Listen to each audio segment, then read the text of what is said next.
Hey Troy, it's an absolute pleasure to have you. I'm a big fan of your activities on LinkedIn. In your 2024 predictions, one of your points that really struck me was people will say compliance is not security. What's your take on that, really?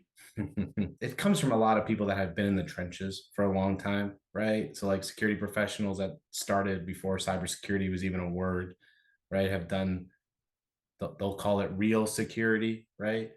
Being fully secure doesn't exist, anyways, right? That's kind of their point, right? So, when people are like, hey, we're SOC 2 compliant, or we meet these SOC 2 requirements, or we're ISO 27001 certified, we have rigorous security controls in place and they've been tested and validated.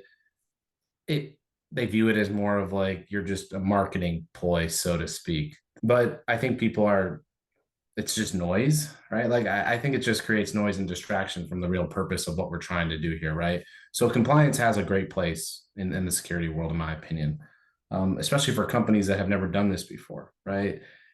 If they didn't have a framework or a starting point or something to do, where would they start, right? So these compliance frameworks, SOC 2, ISO 27001, uh, even starting with, NIST 853, whatever the case may be, it's a good starting point to get people to think about security, especially people that don't necessarily even have somebody focused on security at their company, right? Where would they be without these frameworks or these compliance standards? It's a good starting point. And I always tell people, like, don't let compliance cause complacency, right?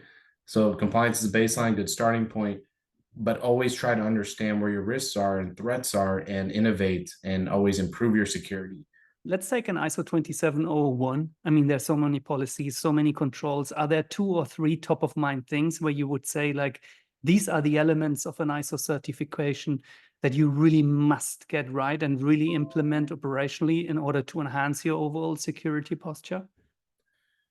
Yeah, I think the first thing really probably is risk management, right? I think if you can't understand your risks and where they are, how do you improve, right? If you don't have somebody evaluating risk or have a good process for that.